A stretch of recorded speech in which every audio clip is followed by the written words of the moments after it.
Morning students. आज हम अपनी क्लास में पाठ 18 संप्रेषण परक रचनाएं मौखिक और लिखित संप्रेषण यानी एक दूसरे को अपने विचार या संदेश हम किस प्रकार से पहुंचाते हैं वो संप्रेषण कहलाता है।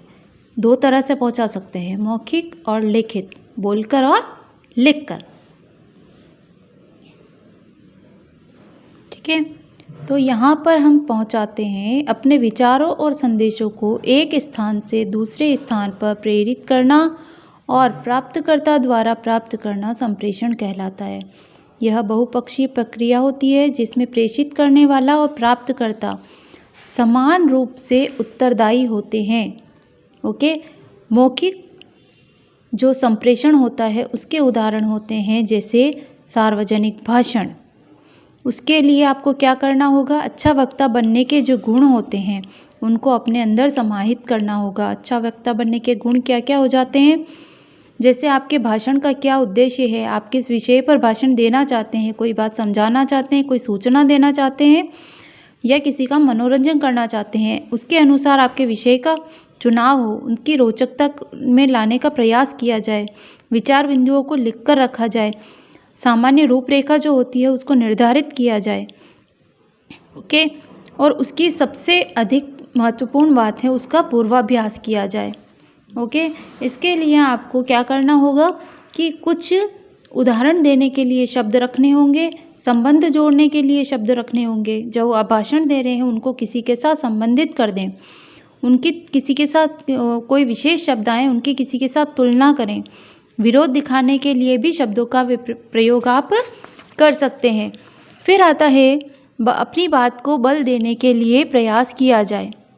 ओके, फिर है मंच पर। मंच पर क्या करते हैं, जब आप मंच पर भाषण देने के लिए उतरते हैं तो वहाँ पर आपको घबराना नहीं है, शरीर को बार बार मोड़ना नहीं है और आप ये ना समझे कि आपकी बात को सुनकर कोई खुद ताली बजाए, हम ताली बजवाएंगे, न कि खुद ताली बजेगी। अपने आप ताली बजनी चाहिए या अपने आप उनके हाथ उठने चाहिए। आपको उसका प्रयास अपनी ओर से नहीं करना है।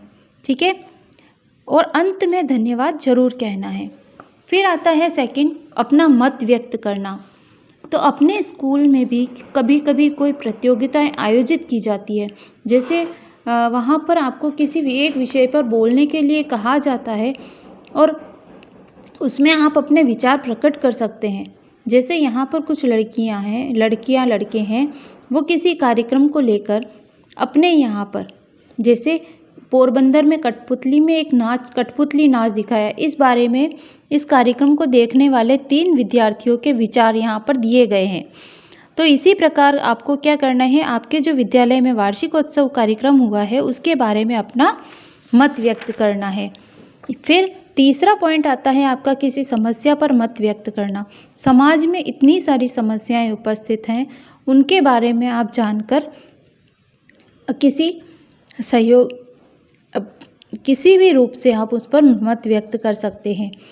ठीक है, मत व्यक्त करने के लिए जो भाषा होती है उनमें ये शब्द आएंगे, जैसे बताना चाहूँगा, निवेदन है, आपका सहमत होना कठिन है, क्या आप जानते हैं, मेरा मानना है कि, क्षमा कीजिए, मैं सहमत हूँ, ठीक है, क्षमा करें, मुझे कहना है, यूँ तो मैं सहमत हूँ लेकिन यह ठीक नहीं है।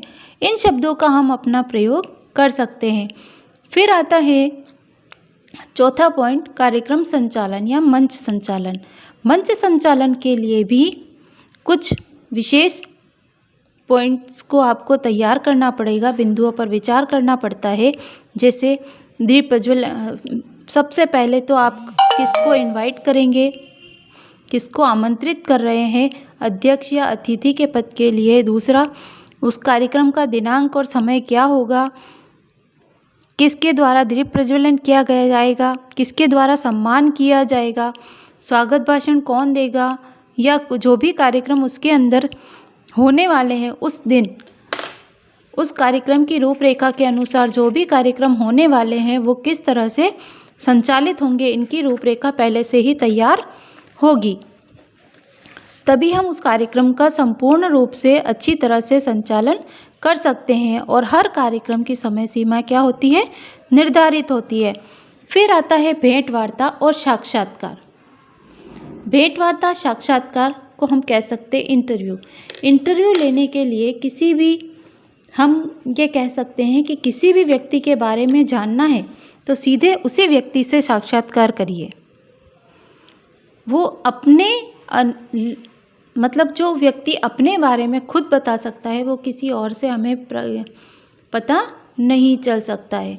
ठीक है, तो साक्षात्कार के विषय क्या हो सकते हैं, आप उनसे किस विषय में पूछना चाहते हैं, है ना। तो सबसे पहले वो हमें निर्धारित करना है कि आप उन व्यक्तियों से उस व्यक्ति के किन पहलुओं के बारे में आप जानना चाहते हैं। आपके पास जो कैमरा है, वीडियो कैमरा है, वो ठीक से काम कर रहा है या नहीं कर रहा है। पहले से नोट करें कि आपको उनसे क्या पूछना है। आपकी आवाज़ विनम्र और प्रश्न स्पष्ट होना चाहिए। यदि साक्षात्कार का उपयोग आप टीवी या रेडियो के लिए करते हैं तो उसके लिए पहले से हमें परमिशन लेनी होती है। किसी प्रश्न का उत्तर कोई व्यक्ति नहीं देना चाहे तो उसे हम बाध्य नहीं कर सकते। और अंत में, सबसे अंत में हमें धन्यवाद देना है।